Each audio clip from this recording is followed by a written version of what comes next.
What if the thing holding your life back is not failure, not lack of talent, not lack of intelligence, opportunity, or the circumstances around you? What if it isn't the world, your past, or the people around you? What if the real obstacle is fear? Not the loud, dramatic kind, not panic, not terror. The fear that truly limits lives is quiet. It blends into routines, hides within responsibility, masquerades as patience, caution, and realism. It whispers in your ear, subtle but persistent, guiding your choices without ever announcing itself. Look at your days. Notice the moments you postpone, not because you cannot act, not because you lack ability, but because you hesitate. Reflect on the conversations you rehearse endlessly in your mind, yet never have. Think about the risks you analyze, the plans you refine, the ideas you almost pursue but abandon. Look at the chances you nearly take and then quietly set aside. Fear does not scream. It does not demand attention. It waits until the room is quiet, until the decision is yours alone, until no one is watching. Fear sounds reasonable. It sounds responsible, mature, logical. It urges you to wait, to gather more information, to prepare a little longer, to become more ready. But make no mistake, fear is not here to save you. It is here to protect your comfort. It is here to keep you small, contained, predictable, and unchallenged. You already know this instinctively. You feel it when opportunity arises unexpectedly. Something new enters your life, and instead of excitement, your chest tightens, your breath shortens, your thoughts scatter. Fear is there when a door opens, and instead of stepping through, you pause. Fear has shaped more lives than failure ever has. Failure teaches, sharpens, leaves lessons. Fear leaves silence. It ends dreams quietly, without conflict, without evidence. No one sees it happen. Fear convinces people to wait, to prepare more, improve more, refine a little longer, become ready someday. But someday never arrives. Time passes, energy fades, confidence weakens, and fear remains familiar. This is not a message about becoming fearless. That is a myth. Fear will always exist. It will never disappear entirely, and it does not need to. This is about something deeper, something permanent. This is about ending fear's authority over your decisions, your timing, and your direction, because the life you want, the strength you admire, the confidence you respect, the calm you notice in others, they all exist on the other side of one decision, one deliberate, conscious act, to refuse fear's leadership, to kill it, not violently, not emotionally, not recklessly, but deliberately, by understanding it, by observing it, by refusing to obey it, by outgrowing it. Life does not promise comfort. It never has. Life promises growth, and growth always arrives wrapped in resistance. Every challenge, every obstacle, every delay, every uncertainty serves a single purpose: to test who you are becoming. Life introduces uncertainty because certainty creates weakness. When everything is predictable, the mind relaxes, the spirit softens, and the will dulls. Certainty removes the need for courage. Comfort removes the need for discipline. Life removes guarantees to cultivate strength, placing you in situations where answers are unclear, effort feels risky, and outcomes remain unknown. This is not cruelty, it is training. Fear appears in these moments because it is the mind's natural response to uncertainty. Your mind seeks safety, reassurance, and control. Life seeks strength. This is the conflict you face every day. People often ask, why does life make things hard? Why do results take so long to appear? Why does it resist effort? Why does progress feel slow, uneven, or frustrating? The answer is simple, yet profound. Ease does not reveal character. Pressure does. Life challenges you not to punish you, but to expose the truth of who you are. Your habits, your beliefs, your reactions, your level of self-trust, all are revealed under strain.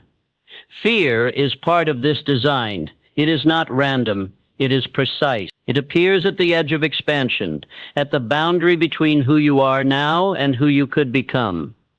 Fear is not a warning to stop. It is a checkpoint to see if you will retreat or advance.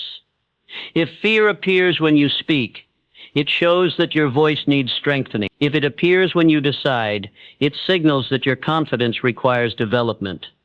If it emerges when you act, it reveals that your faith needs discipline. Fear is precise because it appears exactly where growth is required. Challenges feel heavy because they carry responsibility. Responsibility to choose. Responsibility to act. Responsibility to trust yourself without approval. Life does not challenge those who hide or remain passive. It challenges those who are capable. If life keeps testing you, it is because potential has been detected. Fear rises when potential rises. That is why comfort feels calm, but stagnant, and challenge feels intense, but alive. Life is not asking you to suffer, it is asking you to respond. Fear is the invitation. Will you let circumstances decide who you become, or will you decide first? The world is unstable. Change accelerates, certainty fades. In such a world, fear multiplies, but so does opportunity. Those who let fear rule seek safety in shrinking. They lower their ambitions, reduce their reach, and shrink their vision. They hide in predictability. Those who face fear build stability within. They understand that life rewards inner stability because it lasts. External security fades. Inner strength remains. Challenges are not random obstacles. They redirect attention from what you cannot control to what you can. Thoughts. Your focus, your habits, your choices, these are where power lives. Fear thrives in distraction, but weakens in clarity. The more clearly you understand your purpose, the less fear can negotiate. Life challenges you to force that clarity, to force decisions, to force identity. Who are you when comfort disappears? Fear answers first, unless you answer sooner.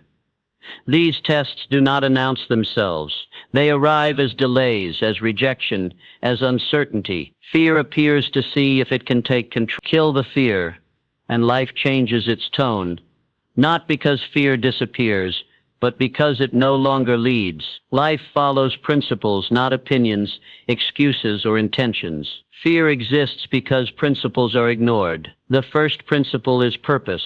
Definite purpose is direction. Without direction, fear fills the space. When you do not know where you are going, every obstacle feels threatening. Purpose is a compass. Fear is noise. Life tests purpose through confusion, distraction, and temptation. If your purpose is weak, fear persuades you easily. If your purpose is strong, fear becomes background sound. Purpose does not remove fear, it overrides it. The second principle is faith. Faith is not certainty. It is commitment despite uncertainty. Life tests faith through delay, through silence, through slow results. Fear grows in waiting. Faith grows in patience. If you need proof before acting, fear controls timing. Faith moves first. Proof follows. Life observes who can act without reassurance. The third principle is persistence. Fear is impatient. Persistence is steady. Life tests persistence through repetition, through boredom, through discouragement. Same effort, few rewards. Fear asks, is this worth it? Persistence answers, this is who I am. Fear leaves when persistence stays. The fourth principle is mastery of thought. Fear lives in undisciplined thinking. Thoughts shape perception.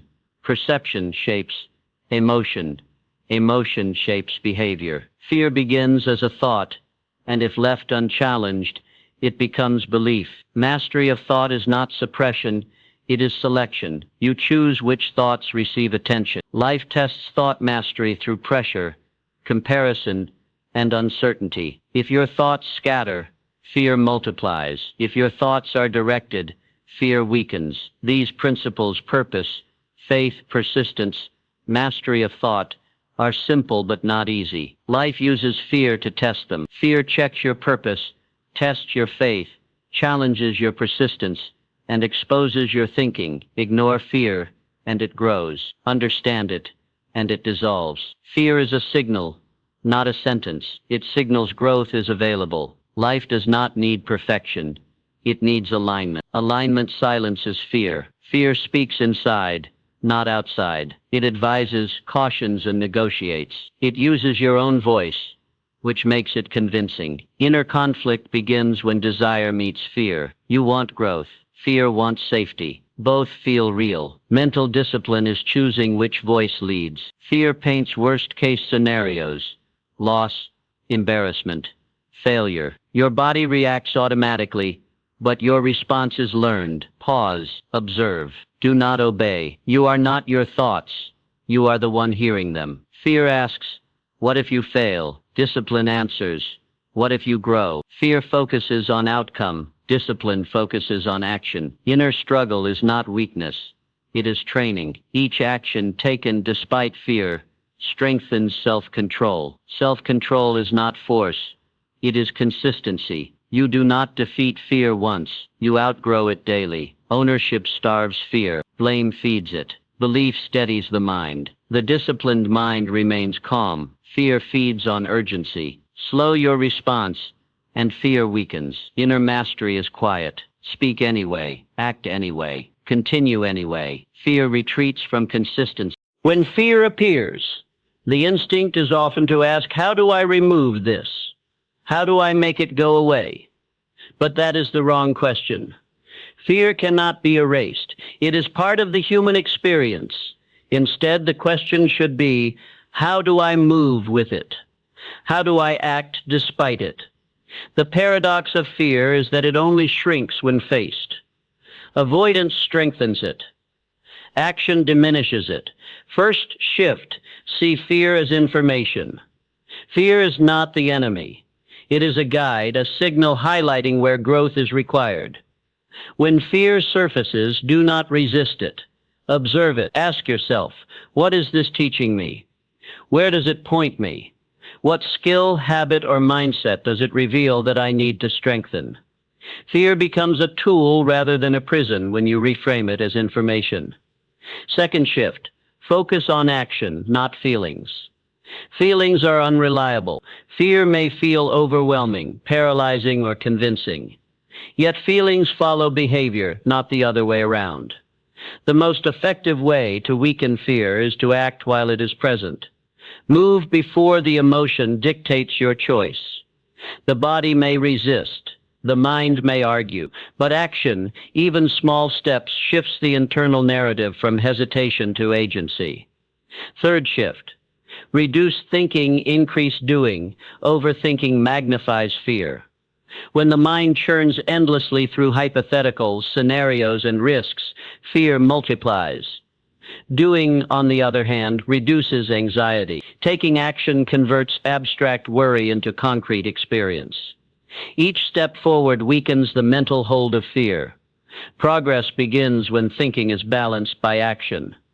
Fourth shift, narrow focus. Fear grows in big pictures, in overwhelming visions of what could go wrong, in imagining the entire mountain instead of the first step. Narrow your focus to one task, one decision, one action at a time. This micro approach builds confidence through repeated wins and reduces the mental space for fear to thrive. Fifth shift, control your language. Words shape thought. Fear often manipulates language inside your mind. I can't, I'm not ready. What if it fails? Replace these with deliberate language. I choose to act. I will move forward. I can handle this. Your internal dialogue directs your perception and determines whether fear leads or follows. Sixth shift, expect discomfort. Growth is uncomfortable, but discomfort does not equal danger. Fear confuses the two. Understand that tension, nervousness, or unease is part of expansion. When you anticipate discomfort, fear loses the element of surprise and can no longer control your response. Accepting discomfort as natural transforms fear from enemy to companion. Seventh shift, detach from outcomes. Fear negotiates through uncertainty. It seeks control over results. Discipline ignores negotiation. Focus on the effort, the process, and the action itself. Outcomes are influenced by many factors beyond your control, but your actions are not. Commit fully to what you can do, and fear begins to lose authority. Eighth shift. Practice gratitude. Gratitude grounds the mind in reality. It reminds you of resources, abilities, support, and progress already present. Fear thrives on scarcity, limitation, and what could go wrong.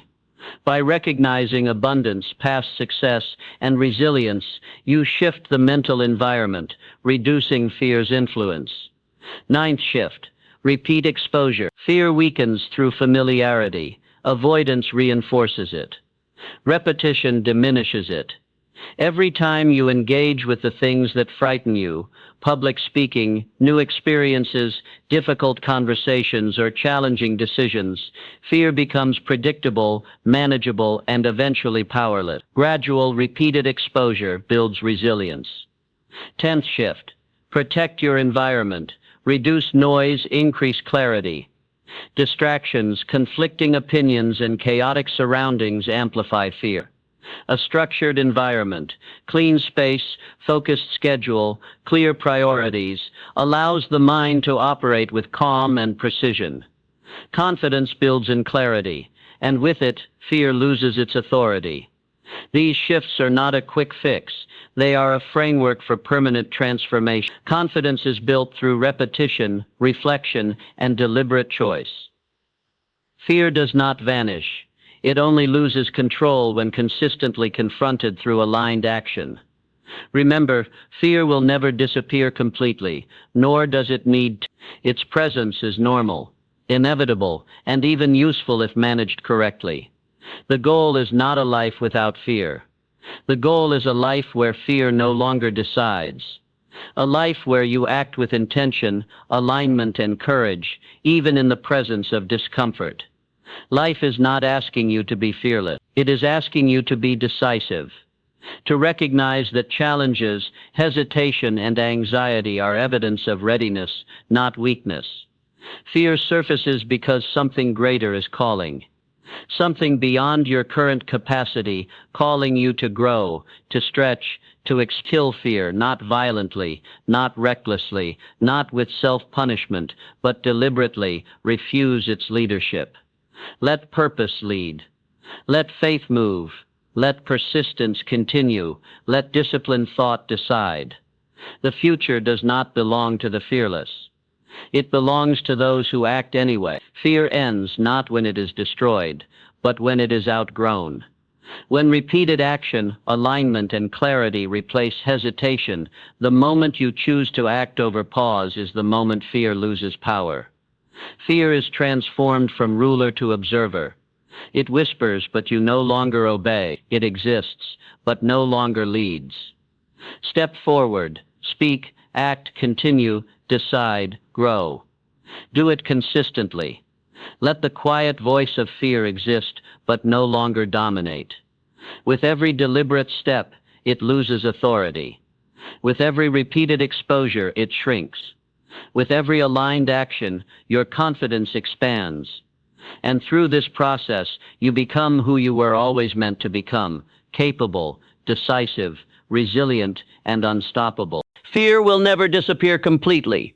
It is a permanent feature of human experience, a shadow that follows every step toward growth.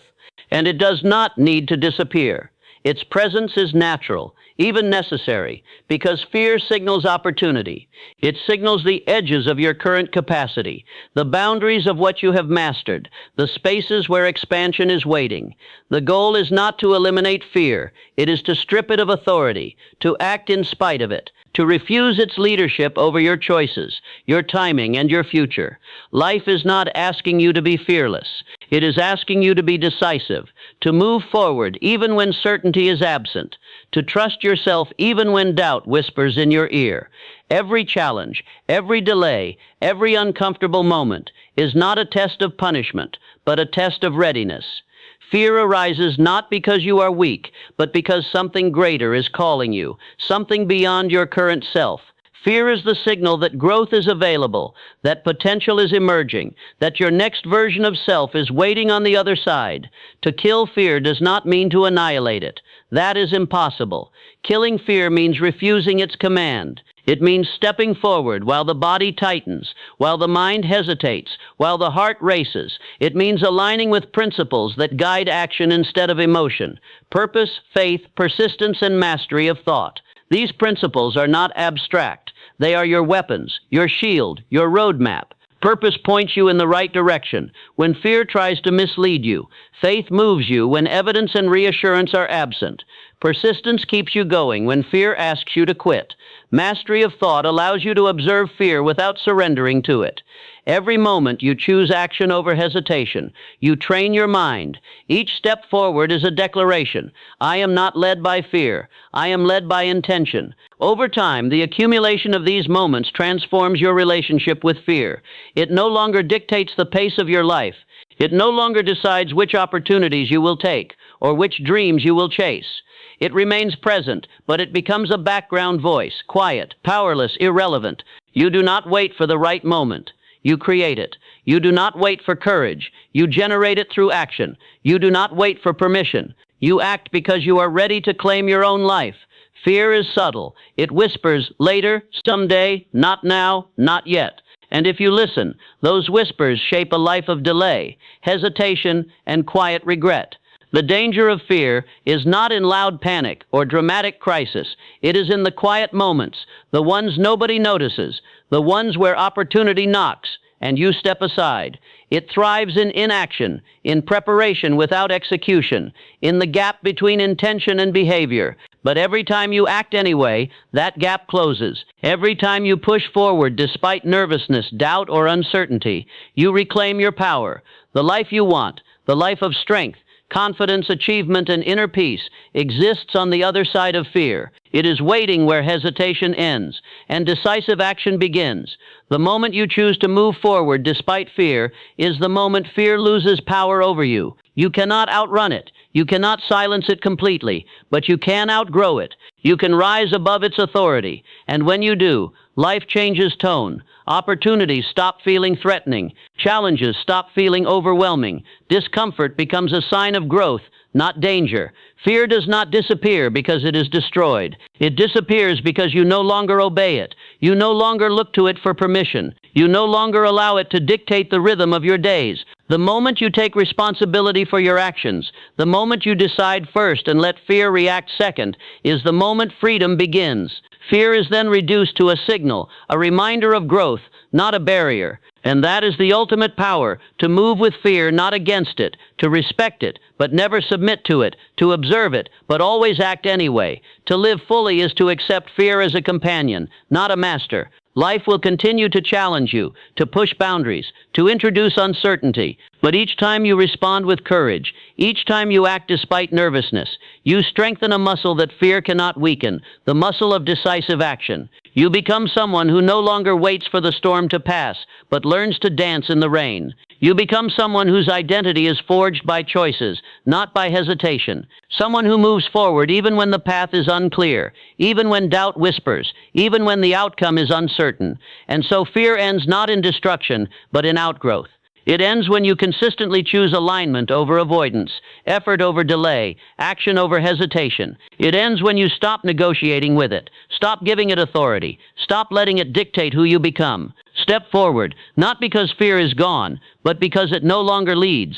Step forward because your purpose calls. Step forward because your faith compels you. Step forward because persistence demands it. Step forward because your disciplined mind decides. The future does not belong to the fearless. It belongs to those who act anyway. It belongs to those who refuse to let hesitation and doubt dominate their choices. It belongs to those who, every day, consistently move toward growth, toward challenge, toward the life they envision. Fear loses power when action gains authority. Fear loses authority when you take the reins. Fear loses its grip when alignment, discipline, and persistence dictate your steps.